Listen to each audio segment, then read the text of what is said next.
On the 10th of March 1905, Henry Augustus Mears founded Chelsea Football Club in a pub named the Rising Sun. This sits opposite the present-day entrance on Fulham Road. Welcome to Quick Facts. Let's take a quick look at the history of Chelsea Football Club.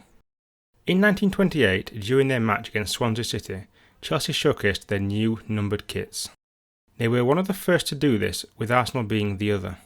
Around a decade later, in 1939, this became standard across all of football. It had made spectating a lot easier as fans could easily spot their favourite players. Several years later, in 1982, English businessman Ken Bates bought Chelsea for as little as £1. The Blues were drowning in financial debt at the time and were unable to pay both players and staff members until Ken Bates bailed them out. Chelsea were sitting in around £1.5 million of debt until he had taken them over. The deal has helped to sustain the club and set them on the right trajectory to become the European powerhouse they are today. Stamford Bridge is the home to Chelsea FC. However, the pitch and naming rights for the club are not owned by the club or its board members. Those belong to the fans. Chelsea Pitch Owners plc, or for short, CPO. CPO has more than 21,000 fans that own shares. In 1992, Ken Bates created CPO for the fans. This would ensure that they would be able to continue watching Chelsea at Stamford Bridge. Chelsea are the first and only club from the English top flight league to win all 4 of UEFA's major European trophies. European football is strongly regarded as the pinnacle of club football. The first of the 4 would be won back in 1971, where they would beat Real Madrid to win the European Cup Winners' Cup. Chelsea currently hold the longest unbeaten streak at home.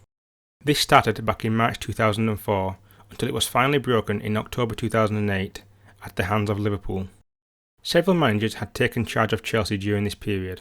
This included Claudio Ranieri, Avram Grant, Luis Felipe Scolari and Jose Mourinho. However, the plaudits must go to Jose Mourinho. The next trophy would be the biggest of them all, the Champions League.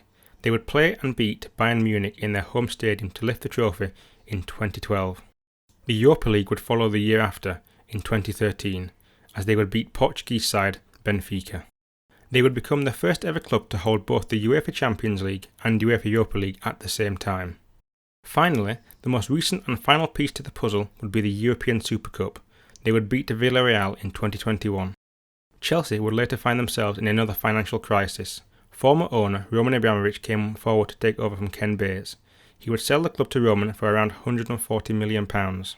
The club has since gone through another takeover, as Roman Abramovich went through recent sanctions due to the war in Ukraine. This is due to him being a Russian oligarch. This had huge ripple effects which would cause problems for the club. They would no longer be able to sell matchday tickets and would have to close their megastore. Thankfully, Roman Abramovich quickly decided to sell the club, promising that any proceeds would go towards the victims of the war in Ukraine. Several consortiums and billionaires had placed bids to buy the club, but only one would succeed. The consortium led by American businessman Todd Boehly would become the newest owners. Chelsea have now smashed the previous record for the biggest sporting takeover in history, taking the record to a staggering £4.25 billion. This has now more than doubled the previous record by around £3 billion, which was set by the Carolina Panthers in the NFL.